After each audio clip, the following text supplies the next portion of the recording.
अच्छा, हमने मोहम्मद बिन तुगलक तो पढ़ लिया था।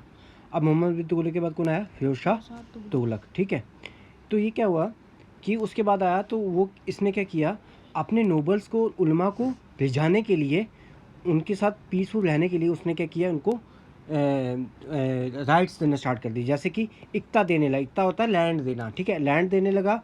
और जब वो मर जाते थे तो वो अपने बेटे को वही लैंड ट्रांसफ़र कर देते थे, यानी कि हेरिडिटी। ठीक है, हेरिडिटी क्या होता है? जो बाप से सन पे प्रॉपर्टी जाती है। ठीक है, अच्छा, वो उनको रिझाने के लिए इस्लामिक लॉ क्या करना, लागू करने लगा।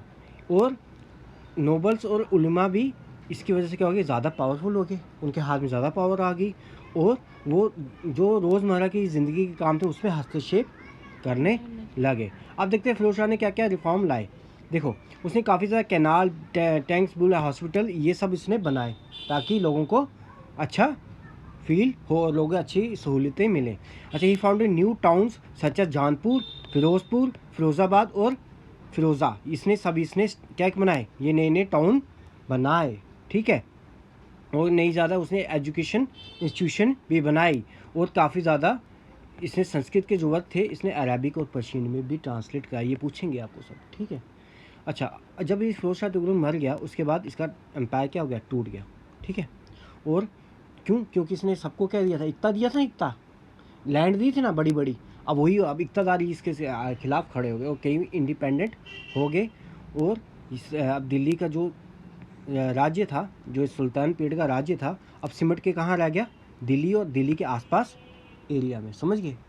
अभी हमने पीछे देखा था एक बड़ा सा इंडिया का मैप, अब सिर्फ दिल्ली रहा और दिल्ली के आसपास का एरिया ही सिमट के रह गया। समझ गए? चलो आगे।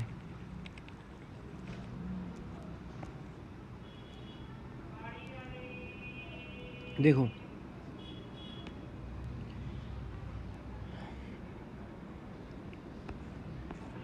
इसके बाद अभी तैमूर का यहाँ पे इंडिया में हमला हुआ। कब हुआ? 1389 में हमला हुआ। कब हुआ? ठीक है, अब देखो क्या होता है। तो तब कौन रूल कर रहा था? तैमूर रूल कर रहा था। उसका काफ़ी बड़ा एम्पायर था, सेंट्रल एशिया में से इन्वेड की और काफ़ी ज़्यादा लूट मार यहाँ पे की। और बड़े ज़्यादा लोगों को उन्होंने, मैसेक्रेड होता है, मास किलिंग करना, मार दिया। और उसने क्या किया, यहाँ पे लूटा और अपनी जो कैपिटल कहाँ थी उसकी, समरकंद में, वहाँ पे अभी अच्छी अच्छी बिल्डिंग उसने वहाँ जाके बनाई, अपनी कैपिटल को ज़्यादा अच्छी बनाई। ठीक है, और जाते जाते उसने किसको रखा, खिज़र खान को इंडिया में। और खिज़र खान यहाँ उसने कौन सी डायनेस्टीज़ बना दी आगे? सईद डायनेस्टीज़। उसको क्या कहते हैं हम? सईद डायनेस्टी। डायनेस्टी क्या होता है? जो एक राजा और उसका बेटा, तो उसका बेटा जो रूल करता है उसको क्या बोलते हैं हम? डायनेस्टी बोलते हैं। अब देखते हैं तुगलक के रूल में क्या क्या हुआ था। देखो, अच्छा, अब तुगलक रूल के बाद पढ़ेंगे। पहले सुल्तान था। तो सुल्तान कौन? जो राजा होता था वो काफ़ी ज़्यादा पावरफुल था। ठीक है, अच्छा, लेकिन उसको अपने राज्य को बनाए रखने के लिए उसको नोबल की सपोर्ट चाहिए थी। इसी कारण क्या होता था कि सुल्तान और नोबल के बीच में, सुल्तान और नोबल यानी उलमा के बीच में क्या होता था? टसल होता था। ठीक है, सो एक होते थे सुल्तान, एक होते थे उसके ऑफिसर जिसको हम नोबल बोलते हैं, एक होते थे उलमा। उलमा कौन होते थे? रिलीजियस फिगर होती थी। जैसे कि हमारे पंडित होते हैं ना, वैसे उलमा उनके मौलवी होते थे। ठीक है, समझे? तो इनके बीच में टसल होती थी कि कौन ज़्यादा पावर, टसल होता है लड़ाई, ठीक है ना, तो लड़ाई होती है कौन ज़्यादा पावर को हथियाएगा। Firoz Shah Tughlaq was lenient about them. तो फिरोज शाह तुगलक क्या करे, अपने राज्य को बनाने के लिए इनके प्रति लीनियट था।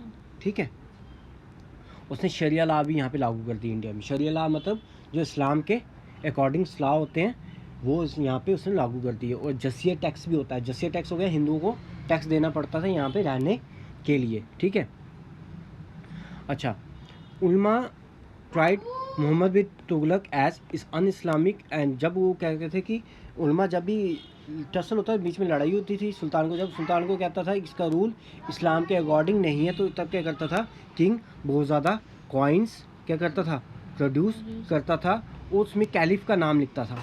ठीक है, और कहता था कि हमें जो रूल करने की इजाज़त है, वो कैलिफ होता है इनका, जो मसीहा होता है ना, मसीहा जैसे हमारे भगवान होते देवता, वैसे ही हमें वहाँ से हमें रूल करने की एक इजाज़त मिली है, हम उसके अकॉर्डिंग रूल करते हैं। अच्छा, अब सुल्तान के पीरियड में देखते हैं क्या क्या होता था। ये सजदा और पाइबोस किसने किया था? बलबन ने इंट्रोड्यूस किया था ना। क्या होता था सजदा? सजदा क्या होता था? सजदा क्या होता था? घुटनों में बैठ जाना, पाइबोस उनके पैरों को चूमना, यहाँ पे भी होता था। ठीक है, सुल्तान बड़े से थॉर्न में बैठता था। थॉर्न मतलब होता है जो उसका चेयर होती है बैठने की, काफ़ी ऊंचा था। ठीक है, और जो प्रिंसेस थे, मिनिस्टर थे, और जो डिफरेंट एम्बेसडर थे जो कंट्रीज के, वो क्या होते थे, उनको एक फिक्स प्लेस होती थी उनके लिए। जैसे आप मान लो ये कोर्ट है सुल्तान का, ये बड़ा सा उसका सुल्तान का चैम्बर है। यहाँ पे अलग अलग पोजीशन होती थी, यहाँ के ये लोग खड़े होते थे। समझ गए? अब देखते हैं नोबेलिटी, यानी कि इनके जो ऑफिसर वगैरह होते थे उसमें क्या होता था। देखो, जो इनके नोबल्स थे यानी बड़े बड़े ऑफिसर थे, वो काफ़ी ज़्यादा पावरफुल थे। ज़्यादातर कहाँ से थे? तुर्किश और अफ़गान से थे। इनकी काफ़ी बड़ी बड़ी पोस्टें थी। इन्हें अपने स्लेव को भी काफ़ी बड़ी पोस्टें दी गई थी, और कुछ गवर्नर बन गए और मिलिट्री कमांडर भी बन गए। इब्न बतूता जो मोहम्मद बिन तुगलक के टाइम में आया था, बरौनी जो आया था, राइटर था, उसने इसके बारे में लिखा, जो कहा कि जो जिनका जन्म बड़ी गरीब परिवार में हुआ था, वो भी काफ़ी बड़े बड़े पदों में पहुंच गए थे। उसका किस किस का नाम उन्होंने बताया? रतन फिरोज। पहला क्या था? बार्बर था। ठीक है, ये क्या थे? दोनों बार्बर थे। और नजीब कौन था? गाने वाला। और मानखा कौन था? कुक था। लाडला और पीरा कौन था? गार्डनर थे। ये बाद में क्या बने? गवर्नर बन गए। ठीक है, अच्छा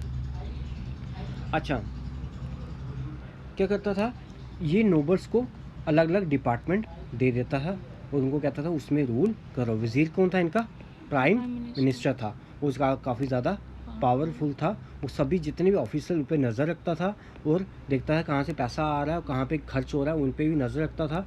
और उसने क्या, और जो इम्पोर्टेंट पोस्ट थी, लोगों को अपॉइंट करता था। काजी कौन था? जैसे हमारा पंडित होता ना, वैसे काजी यहाँ पे क्या होता था? जज होता था, जो फैसले सुनता था और केस सुनता था और अपना फैसला देता था। Chief adviser issue, religious issue पे वो क्या था? चीफ एडवाइज़र था। कौन है? अच्छा, noble who held overall the charges of the army are called Ariz i Mamalik. ठीक है, जो नोबल थे, जो आर्मी का इंचार्ज था, उसको क्या बोलते थे? आरिज ए ममलिक। ठीक है, जैसे मिलिट्री कमांडर था उसको ये बोलते थे। ठीक है, he and his officer recruited, equipped and train the soldier. वो और उसके ऑफिसर क्या करते थे? ट्रेन करते थे सोल्जर को, उनको इक्विप करते थे, उनको लगाते थे। देखो इनके डिपार्टमेंट्स के नाम, दीवाने वजारत, ये क्या होता था? फाइनेंस। फाइनेंस क्या होता है? पैसे का लेन देन देखते थे कि कितना रेवेन्यू आया, कितना एक्सपेंडिचर आया। रेवेन्यू क्या होता है? पैसा आना, एक्सपेंडिचर खर्च करना, कितने सुल्तानेट के पास पैसा आता था और कितना खर्च होता था। दीवाने रिसालत क्या होता था? ये रिलीजियस मैटर देखती थी। दीवाने अर्ज क्या होता था? ये मिलिट्री के कामकाज देखती थी। दीवाने ए इंशा, ये क्या होता था? जो रॉयल फैमिली के उलमा शुलमा, ये जो नोबल्स थे, इनके प्रति वो ये चीज़ें देखती थी। याद रखना, ये पूछेंगे डिपार्टमेंट। ठीक है, डिपार्टमेंट समझता है? किंग होता है, उसके अलग अलग मिनिस्टर्स होते हैं, वो ये इस मिनिस्टर के जो वहाँ पे बैठते हैं वो डिपार्टमेंट होते हैं। ठीक है, तो ये चीज़ें वो थी। समझ गए? अब आगे चलें। देखो, अब लैंड कोटो इक्ता सिस्टम क्या होता था? मैंने आपको पहले बताया इक्ता क्या होता था, कि लैंड नोबल्स जो थे, बड़े बड़े ऑफिसर, उनको पे नहीं मिलती थी, उनको क्या देते थे? लैंड ही दे देते थे, और वो वहाँ से क्या करते थे? उनको वो क्या बन जाते थे? इक्तादार। वो वहाँ से टैक्स कलेक्ट करते थे। इस मनी से वो अपने आप का मेंटेन करते थे, फैमिली का करते थे, और जो उनको सोल्जर मेंटेन करके रखने, एक इक्तादार था, उसको अपने नीचे सोल्जर्स भी रखने होते थे, और वो सोल्जर भी अपने नीचे रखते थे। ठीक है, और जब भी सुल्तान को ज़रूरत पड़ती वो सोल्जर उनको देते थे। ठीक है, अच्छा, खिलजी के टाइम में ये जो था, ये हाईएस्ट मिलिट्री कमांडर को दिया जाता था, और इक़्तिदार बड़े ही कम होते थे खिलजी के टाइम में। जब तुगलक का टाइम आया तो इक़्तिदार काफ़ी ज़्यादा बढ़ गए। ठीक है, ज़्यादातर इक़्तिदार हो गए, और ये कई सुल्तान जो थे वो क्या देखते थे कि इक़्तिदार ज़्यादा, जो उसके नीचे लैंड है, जो नीचे काम कर रहे हैं, उन पर ज़्यादा टैक्स फार्मर पे ज़्यादा टैक्स ना लगाए, ठीक है। अगर एकता को हम थ्योरी में देखें, ये ट्रांसफ़र हो सकता था, लेकिन ये ज़्यादा क्या क्या हुआ, ये जो इक़्तिदार मतलब क्या होता है, जो इक़्ता क्या होता है, लैंड का जो मालिक जो किंग ने जो लैंड दी अपने ऑफिशियल को, वो इक़्तिदार बन गया।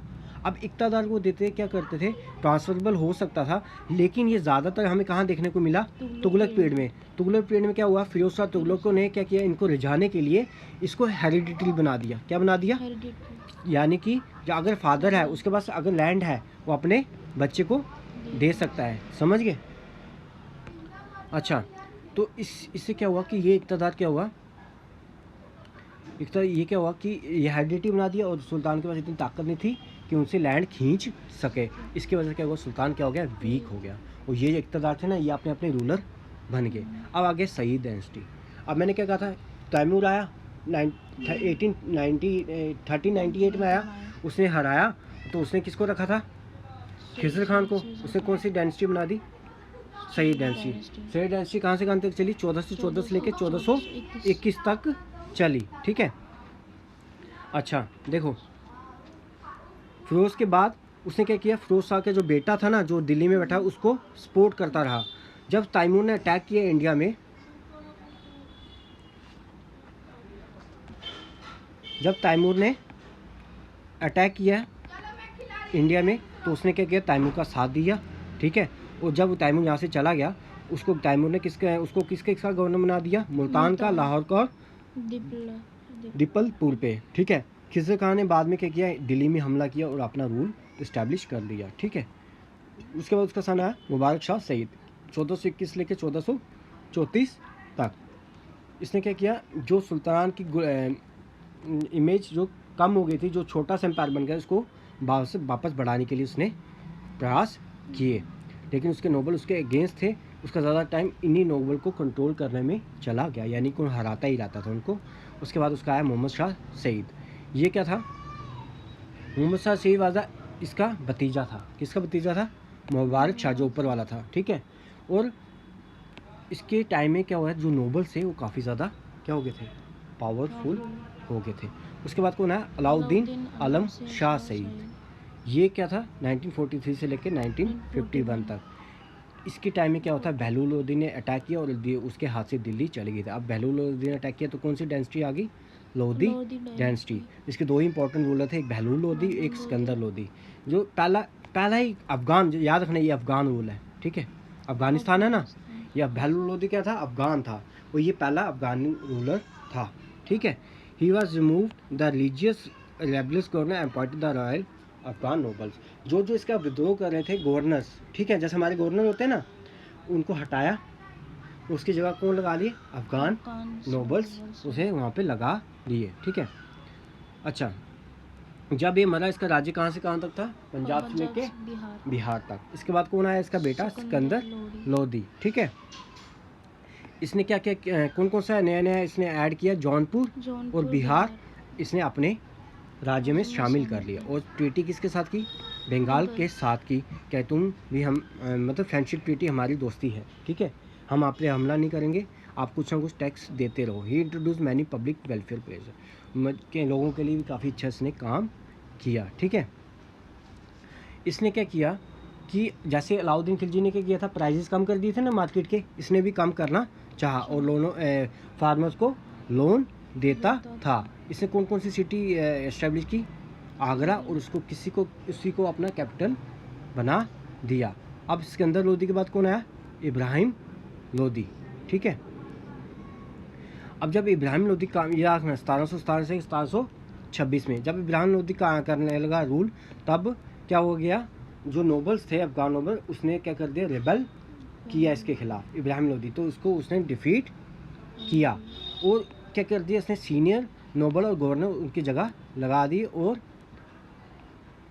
इनको जो रिबेल किए इनको हटा दिया, इनकी जगह क्या कर दिए, नए बंदे यानी जवान बंदे वहाँ पे रख लिए, जो छोटे छोटे थे, जो रिबेल ना कर सके, ठीक है।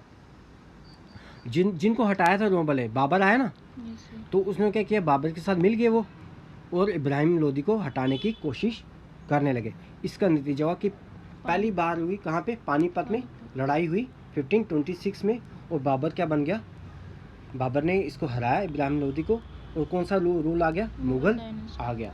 अब बाबर के बाद हुमायूं आएगा, हुमायूं के बाद अकबर आएगा। हम आगे 5वें लेसन में वो पढ़ेंगे, ठीक है, समझ गए।